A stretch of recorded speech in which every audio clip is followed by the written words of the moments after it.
আজ শেয়ার করব পুষ্টিগুণে সমৃদ্ধ মুগ পালংয়ের রেসিপি। এতটাই দুর্দান্ত হয় খেতে, বাচ্চা থেকে বড় সকলেই কিন্তু চেটেপুটে খেয়ে নেবে। আর ভাত, রুটি, লুচি, পরোটা সমস্ত কিছুর সাথেই কিন্তু এই একটা রেসিপি দিয়েই খাওয়া যাবে। পালং শাক আর ডালের কিন্তু উপকারিতা সকলে কম বেশি জেনে থাকে। সেই কারণে ছোট থেকে বড় সকলেরই কিন্তু পালং শাক আর ডাল খাওয়া খুবই জরুরি।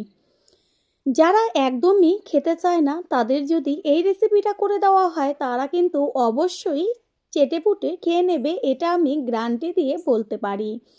নমস্কার বন্ধুরা, শ্বশুর বৌমা রান্নাঘর অ্যান্ড ব্লগ চ্যানেলে সকলকে স্বাগত। তাহলে কি করে তৈরি করব সেটাই দেখে নেওয়া যাক। প্রথমেই এইখানে আমি এক আটি একদম যে কচি পালংটা হয় সেই পালং নিয়েছি। আর এই রেসিপির ক্ষেত্রে কিন্তু একদম কচি পালংই ভীষণ ভালো হয়, সেই কারণে চেষ্টা করবেন যে সদ্য যে চারাটা ওঠে ঠিক সেই পর্যায়ে পালং শাকটা আনতে। আর এইখানে আমি একটা পাত্রের মধ্যে নিয়েছি মুগের ডাল, আর মুগের ডালের মধ্যে নিয়ে নিচ্ছি অল্প পরিমাণ ছোলার ডাল। যেই পরিমাণ মুগ ডাল দেবেন তার থেকে হাফ বা একটু বেশি ছোলার ডাল ব্যবহার করবেন। এই দুটো ডাল ব্যবহার করলে একসাথে এত টেস্টি হয় ডালটা খেতে, যেটা নাকি খাওয়ার পরই বুঝতে পারবেন। ডালের মধ্যে জল দিয়ে কিছুক্ষণ ভিজিয়ে রাখবো, এতে কি হবে ডালটা বেশ একটু নরম হবে। পালং শাকের থেকে গোড়াগুলো কেটে নিয়ে তারপর ভালো করে জল পাল্টে পাল্টে ধুয়ে নিয়ে ফিরে আসছি। যে কোনো শাকই কিন্তু জল দিয়ে ধুয়ে নেওয়ার পরে কিন্তু কাটতে হয়, কারণ তার মধ্যে যে গুণাগুণগুলো থাকে সেগুলো যদি কেটে নেওয়ার পরে ধোয়া হয় জলের সাথে বেরিয়ে যায়। এবার শাকগুলো নিয়ে একদম ছোট ছোট করে কেটে নেব। সমস্ত শাকগুলো ঠিক এরকম ছোট ছোট করে কেটে নিয়ে ফিরে আসছি।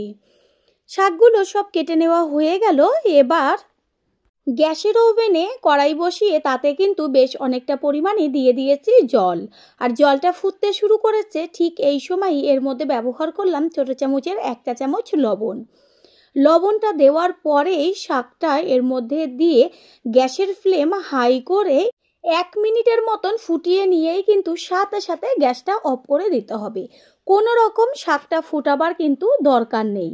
ভালো করে জলের সাথে শাকটাকে মিশিয়ে নিয়েছি। এরপরে 1 মিনিট মতন গ্যাসের ফ্লেম হাই করে ফুটিয়েই কিন্তু গ্যাস অফ করে একটা ঢাকনা চাপা দিয়ে 5 থেকে 7 মিনিট এইভাবেই রেখে দেব। 5-7 মিনিট বাদে ফিরে এসে ঢাকনাটা সরিয়ে দিয়ে এবার কিন্তু পালং শাকটা একটা ঝাঁকির মধ্যে ঢেলে জলটা ছেঁকে নেব। এতে কি হবে যে পালং শাকের কালারটা কিন্তু একদম রান্নার শেষ পর্যন্ত একই রকম থাকবে। কত সুন্দর চলে এসছে কালারটা, সে তো দেখাই যাচ্ছে। কালার কিন্তু একটুও নষ্ট হবে না। আর এই জলটাও কিন্তু খবরদার কখনোই ফেলবেন না, এই জলটাও সম্পূর্ণটা রান্নার কাজে লাগবে। তাহলে শাকের থেকে কিন্তু কোনো রকম গুণাগুণ বেরিয়েও যাবে না, আর রেসিপিটা কিন্তু কতখানি স্বাস্থ্যকর হতে চলেছে সেটা তো বোঝাই যাচ্ছে। পালং শাকের কালারটা দেখা যাচ্ছে কত সুন্দর। যখন রেসিপিটা তৈরি হবে তারপরে দেখবেন যে কালারটা আরও কত সুন্দর হয়। এবার ঝাঁকির মধ্যে শাকটাকে রেখে দেবো। আর এইখানে যে বেঁচে যাওয়া জলটা, সেই জলটা কিন্তু ওই ছোলার ডাল আর মুগের ডাল আমি 4 থেকে 5 বার ভালো করে জল দিয়ে ধুয়ে তারপর প্রেসার কুকারের মধ্যে রেখেছি। এইবার আমি সম্পূর্ণ জলটা কিন্তু দিয়ে দেব ডালের আন্দাজ বুঝে। এইখানে আমার যতটুকু জল আছে সেটা কিন্তু সম্পূর্ণটাই লেগে যাবে। ডালের মধ্যে দিয়েছি একটা তেজপাতা, আর হচ্ছে দারচিনি আর 2টো এলাচ। দেব পরিমাণ অনুযায়ী লবণ, আর দেব এর মধ্যে 1 চা চামচ গাওয়া ঘি। ঘিটা দেওয়াতে ডালের থেকে কিন্তু এত দারুণ একটা ফ্লেভার আসবে। দেব কালারের জন্য ছোট চামচের 1/2 চা চামচ হলুদ গুঁড়ো। তারপর প্রেসারের ঢাকনাটা আটকে গ্যাসের ওভেনে বসিয়ে 2টো সিটি দেওয়া মাত্রই কিন্তু একদম গ্যাস বন্ধ করে দিতে হবে। যেহেতু ছোলার ডাল আর মুগের ডাল একসাথে, সেই কারণে কিন্তু 2টো সিটি দিলেই গ্যাস অফ করে দিতে হবে, না হলে কিন্তু ডাল একদম গলে যাবে।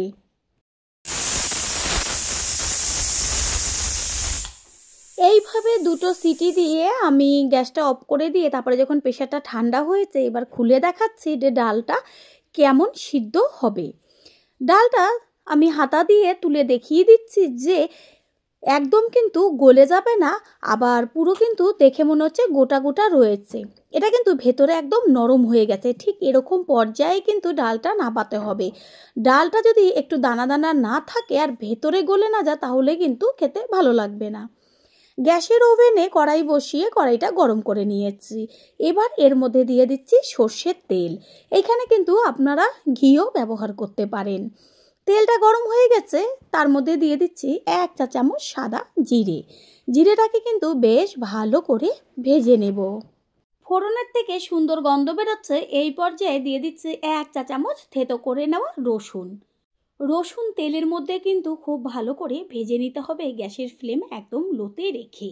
আর যখন রসুনটা বেশ ভাজা ভাজা হবে হালকা, ঠিক তখনই এর মধ্যে দিয়ে দেব গ্রেট করে নেওয়া আদা, দেব ঝালের জন্য ছোট ছোট করে কেটে নেওয়া কাঁচা লঙ্কা। তারপর কিন্তু এগুলোকে ভালো করে ভেজে নেব। আর যতক্ষণ না পর্যন্ত সুন্দর একটা ভাজা গন্ধ না আসে সেই পর্যন্ত কিন্তু রান্না করে নিতে হবে। আদা রসুনের থেকে সুন্দর ভাজা গন্ধ বেরোচ্ছে, এই পর্যায়ে এর মধ্যে ব্যবহার করেছে কুচিয়ে নেওয়া পেঁয়াজ। পালং শাক বা মুগের ডাল তো অনেক রকমভাবে তৈরি করে খেয়েছেন, তবে একদিনের জন্য হলেও ঠিক ছোট থেকে বড় বাড়ির সকলের জন্য এই রেসিপিটা ট্রাই করবেন। তারপর এসে কিন্তু কমেন্ট করে জানিয়ে যাবেন যে রেসিপিটি কেমন হয়েছিল। পেঁয়াজের গায়ে কিন্তু হালকা একটা কালার চলে এসছে, ঠিক এই সময়ই এর মধ্যে দিয়ে দেব কুচিয়ে নেওয়া টমেটো। এইখানে আমি একটা বড় সাইজের টমেটো ব্যবহার করেছি, যদি মাঝারি সাইজের হয় তাহলে কিন্তু 2টো টমেটো লাগবে। টমেটো মজে আসার জন্য দিয়ে দিচ্ছি পরিমাণ অনুযায়ী লবণ। ডালের মতোও কিন্তু লবণ দিয়েছিলাম, সেই কারণে লবণটা চেক করে কম বেশি পরিমাণ দেবেন। দিয়ে দিচ্ছি কালারের জন্য হলুদ গুঁড়ো। তারপর কিন্তু লবণ আর হলুদটা মিশিয়ে নিলে লবণ দেওয়াতে তাড়াতাড়ি কিন্তু টমেটোটা মজে আসবে। তেলের মধ্যে পেঁয়াজ টমেটো কিন্তু খুব সুন্দরভাবে ভাজা হয়ে গেছে। এই পর্যায়ে দিয়ে দিচ্ছি যে সিদ্ধ করে রেখেছিলাম ডাল, সেই ডাল। যতটা পরিমাণ আমি ডালে জল দিয়েছিলাম আর কিন্তু জলের প্রয়োজন নেই। ডালটা যদি খুব ঘন হয়ে যায় তাহলে অবশ্যই একটু উষ্ণ গরম জল ব্যবহার করবেন। গ্যাসের ফ্লেম হাই করে দিয়ে কিন্তু ডালটাকে খুব ভালো করে ফুটিয়ে নেব। দেখাই যাচ্ছে যে ডালটা কিন্তু একদম থকথকে ঘনও না, আবার একদম পাতলা জলের মতো না। ঠিক এরকম পর্যায়ে ডালটা রাখতে হবে। ডাল যখন টকবক করে ফুটতে শুরু করবে ঠিক সেই সময়ই এর মধ্যে দিয়ে দেব যে ভাপিয়ে রেখেছিলাম পালং শাক, সেই পালং শাক। ডালের মধ্যে শাকটাকে খুন্তি দিয়ে বেশ ভালো করে কিন্তু নেড়েচেড়ে মিশিয়ে নেব। কালারটা দেখা যাচ্ছে যেমন ডাল তেমন শাক, দুটোর কিন্তু কম্বিনেশন একদম দুর্দান্ত। দেখা মাত্রই ছোট থেকে বড় কিন্তু সকলেই চেটেপুটে খেয়ে নেবে। পুরনো বন্ধুদের সবসময় আমাদের পাশে এইভাবে ভালোবেসে সাপোর্ট করার জন্য অনেক অনেক ভালোবাসা। যারা এখনো পর্যন্ত ভিডিওটি দেখছেন কিন্তু লাইক দেননি, অবশ্যই কিন্তু লাইক ও লাইকের পাশে থাকা হাইপ চিহ্নটা ক্লিক করে দেবেন। শাকের সাথে ডালটা কিন্তু এবার বেশ ভালো করে ফুটিয়ে নিতে হবে। এর মধ্যে দিয়ে দিচ্ছি ছোট চামচের 1 চা চামচ গরম মশলার গুঁড়ো। যে কটা উপকরণ আমি এই রেসিপিতে ব্যবহার করেছি সেই কটা উপকরণ দিয়েই কিন্তু রেসিপিটি তৈরি করে খেয়ে দেখবেন। ডালটা ভালোভাবে ফুটতে থাক, সেই সময়ে গ্যাসের অন্য ওভেনে আমি একটা তড়কা প্যান বসিয়ে তার মধ্যে দিয়ে দিয়েছি 1 চা চামচ গাওয়া ঘি। আর গ্যাসের ফ্লেম লোতে রেখে ঘি গরম হলে ওর মধ্যে দিয়ে দেব 2টো শুকনো লঙ্কা আর ছোট চামচের 1 চা চামচ সাদা জিরে। ফোড়নটাকে কিন্তু খুব ভালো করে ভেজে নেব। যখন সুন্দর গন্ধ বেরোবে আর কালারটা চেঞ্জ হয়ে যাবে তখন এর মধ্যে ব্যবহার করব কাসুরি মেথি। কাসুরি মেথি দেওয়াতে এত সুন্দর একটা ফ্লেভার আসবে। আর দেব ছোট চামচের 1/2 চা চামচ কাশ্মীরি লঙ্কার গুঁড়ো দিয়ে কিন্তু গ্যাস অফ করে দেব, না হলে মশলাটা পুড়ে যাবে। এবার গরম অবস্থাতেই কিন্তু একদম ডালের মধ্যে ফোড়নটাকে ঢেলে দেব। এরকম ভাবে যদি লাস্টে একটু ফোড়ন দেওয়া যায় তারপরে আবার ঘিয়ের সাথে কাসুরি মেথি, গন্ধে কিন্তু চারদিক পুরো মম করছে। প্রথম যারা আমাদের চ্যানেল ভিজিট করছেন তাদের আন্তরিক শুভেচ্ছা ও ভালোবাসা। আমাদের রেসিপিগুলো যদি ভালো লেগে থাকে সাবস্ক্রাইব করে দেওয়ার অনুরোধ রইল ও পাশে থাকা বেল আইকনে ক্লিক করলে পরবর্তী ভিডিওগুলো সবার আগে আপনাদের কাছে পৌঁছে যাবে। ডাল কিন্তু একদম কমপ্লিট হয়ে গেছে। এবার গ্যাস অফ করে দেব, তারপর একটা পাত্রে ঢেলে নেব। যেমন শাকের কালার তেমন ডালের কালার। আশা করি রেসিপিটি ভালো লাগলো, আর যদি ভালো লেগে থাকে একটা লাইক কমেন্ট পারলে একটা শেয়ার করে অবশ্যই জানাবেন। আপনাদের দেওয়া একটা লাইক একটা শেয়ার ও লাইকের পাশে থাকা হাইপ চিহ্নটা কিন্তু আমাদের কাছে অনেক অনেক গুরুত্বপূর্ণ। তাই প্লিজ কেউ একটা লাইক শেয়ার ও হাইপ করতে একদমই ভুলবেন না। All friend, thanks for watching my video. আপনারা সকলে ভালো থাকবেন, সুস্থ থাকবেন। আবারও দেখা হবে অন্য কোনো রেসিপির এপিসোডে। আজ শেয়ার করব ভীষণ টেস্টি ও হেলদি ব্রেকফাস্ট রেসিপি। বাচ্চারা দেখা মাত্রই কিন্তু টিফিন বক্স ফাঁকা হয়ে যাবে, এটা আমি গ্যারান্টি দিয়ে বলতে পারি। নমস্কার বন্ধুরা, শ্বশুর বৌমা রান্নাঘর অ্যান্ড ব্লগ চ্যানেলে সকলকে স্বাগত। একদম অল্প সময়ে এত স্বাস্থ্যকর একটা রেসিপি একদিনের জন্য হলেও কিন্তু ট্রাই করবেন। তাহলে রেসিপিটি দেখে নেওয়া যাক। প্রথমেই এইখানে আমি একটা মাঝারি সাইজের বাটির 1 বাটি আটা নিয়ে এসেছি। আপনারা চাইলে ময়দাও ব্যবহার করতে পারেন, তবে আটা কিন্তু স্বাস্থ্যের জন্য ভীষণ উপকারী। দিচ্ছি 1/2 চা চামচ লবণ, আর এইখানে টক দই ফেটিয়ে রেখেছি, সেই টক দইটা এখানে ব্যবহার করছি। ঘরে যদি টক দই না থাকে তাহলে কোনো সমস্যা নেই, এমনি আটাটা মেখে নেবেন। এরপর আটাটা ভালো করে দই আর লবণ দিয়ে মেখে নেব। যদি ময়দা ব্যবহার করেন তাহলে অবশ্যই এর মধ্যে সাদা তেল ব্যবহার করবেন। যেহেতু আটা দেওয়া রয়েছে সেই কারণে সাদা তেলের কোনো রকম প্রয়োজন নেই। আটাটা ভালো করে কিন্তু হাত দিয়ে ঠেসে ঠেসে মেখে নিতে হবে। অল্প অল্প জল দেব আর হাত দিয়ে বেশ ঠেসে ঠেসে আটাটা মেখে নেব। এইভাবেই সম্পূর্ণ আটাটা মেখে নিয়ে ফিরে আসছি। আটা মেখে নেওয়া হয়ে গেল। এবার এটাকে একটু রেস্টে রেখে দেব একটা ঢাকনা চাপা দিয়ে। আর অন্যদিকে আমি আগের থেকে সবজি কেটে রেখেছি, যেমন এইখানে ফুলকপি, আলু আর বাঁধাকপি। ঘরে যদি আরও অন্য কোনো সবজি থাকে সেগুলো অ্যাড করতে পারেন। জল দিয়ে ভালো করে ধুয়ে নিয়েছি। গ্যাসের ওভেনে কড়াই বসিয়ে কড়াইটা ভালো করে গরম করে নিয়ে দিয়ে দেব সর্ষের তেল। তেল গরম হয়ে গেছে, গ্যাসের ফ্লেম লোতে রেখে দেব ছোট চামচের 1/2 চা চামচ সাদা জিরে, ছোট চামচের 1/2 চা চামচ কালো জিরে, আর দেব একটা শুকনো লঙ্কা। তারপর ফোড়নটাকে ভালো করে ভেজে নেব। ফোড়নের থেকে যখন সুন্দর একটা গন্ধ বেরোবে তখন এর মধ্যে দিয়ে দেব যে আলু আর ফুলকপিটা কেটে রেখেছি তা একসাথে, কারণ আলু আর ফুলকপি ভাজতে কিন্তু দুটোই সময় লাগে। পুরনো বন্ধুদের সবসময় আমাদের পাশে এইভাবে ভালোবেসে সাপোর্ট করার জন্য অনেক অনেক ভালোবাসা। দেব এর মধ্যে পরিমাণ অনুযায়ী লবণ আর কালারের জন্য হলুদ গুঁড়ো। লবণ আর হলুদটা মিশিয়ে নিয়ে তারপরে কিন্তু গ্যাসের ফ্লেম লো টু মিডিয়াম করে ঢাকনা চাপা দিয়ে দেব, তাড়াতাড়ি যেন কফি আর আলুটা নরম হয়ে যায়।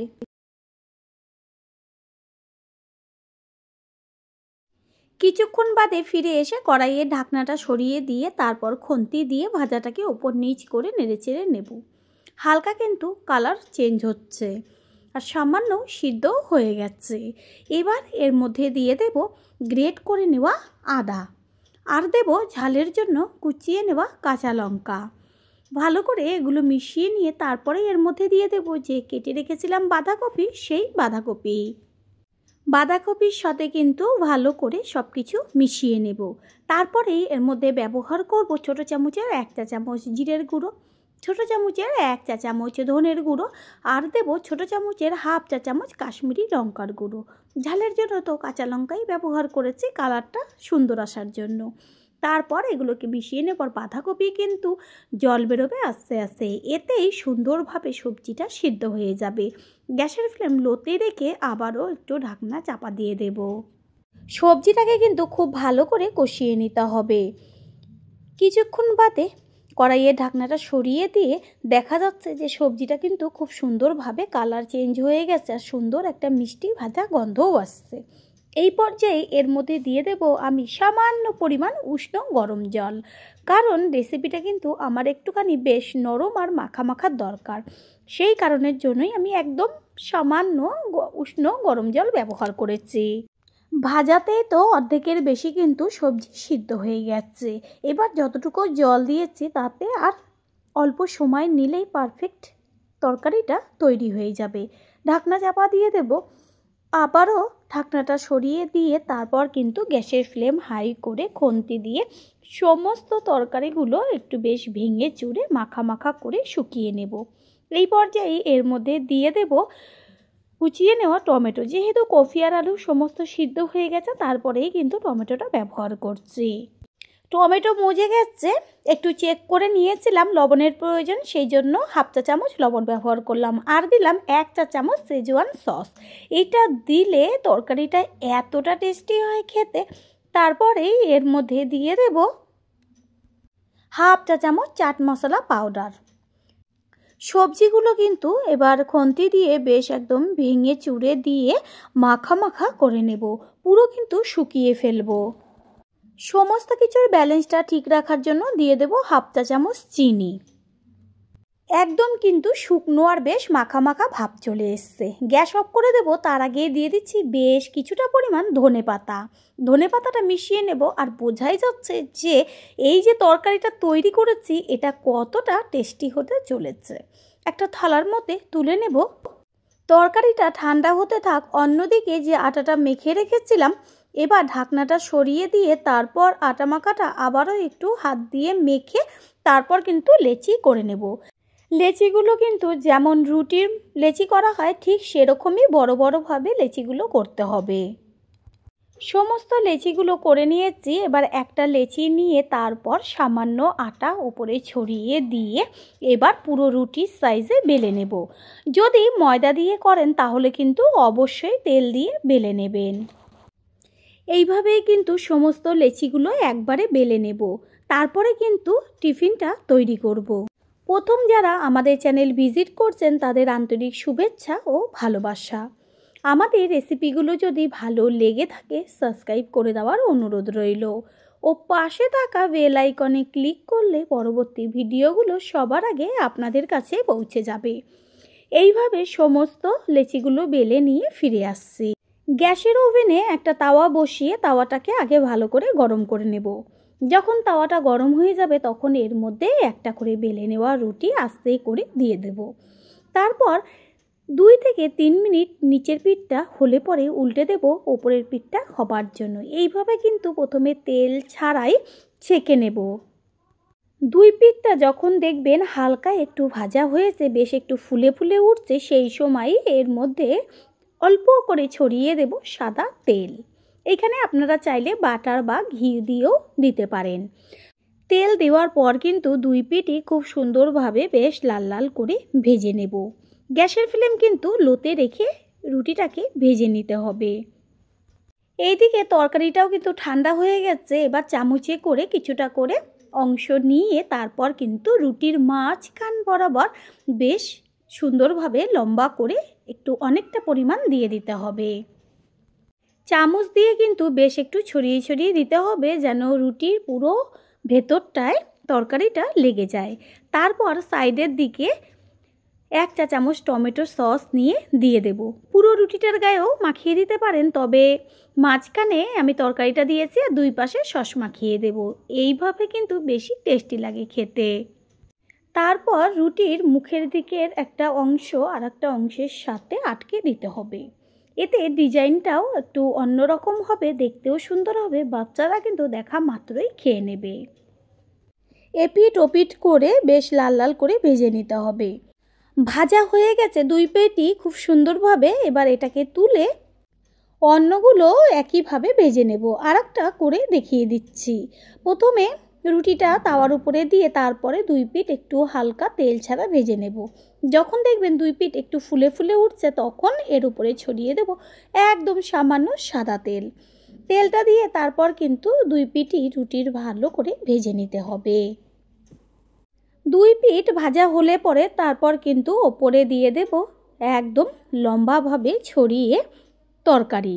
আর তরকারিটা দেওয়ার পরে রুটির দুই পাশেই কিন্তু সুন্দরভাবে সস মাখিয়ে দেব। তারপর রুটির এক মুখের অংশ অন্য মুখের সাথে আটকে দিয়ে বেশ কিন্তু মুড়িয়ে নেব। ভাজা হয়ে গেছে, এটাকেও তুলে নেব। দেখতে কত সুন্দর লাগছে দেখাই যাচ্ছে। তৈরি হয়ে গেল আজকের ব্রেকফাস্ট বা টিফিন রেসিপি। আশা করি রেসিপিটি ভালো লাগলো। আর যদি ভালো লেগে থাকে একটা লাইক, কমেন্ট, পারলে একটা শেয়ার করে অবশ্যই জানাবেন। আপনাদের দেওয়া একটা লাইক ও একটা শেয়ার কিন্তু আমাদের কাছে অনেক অনেক গুরুত্বপূর্ণ। তাই প্লিজ কেউ লাইক ও শেয়ার করতে একদমই ভুলবেন না। All friend, thanks for watching my video. আপনারা সকলে ভালো থাকবেন, সুস্থ থাকবেন। আবারও দেখা হবে অন্য কোনো রেসিপির এপিসোডে।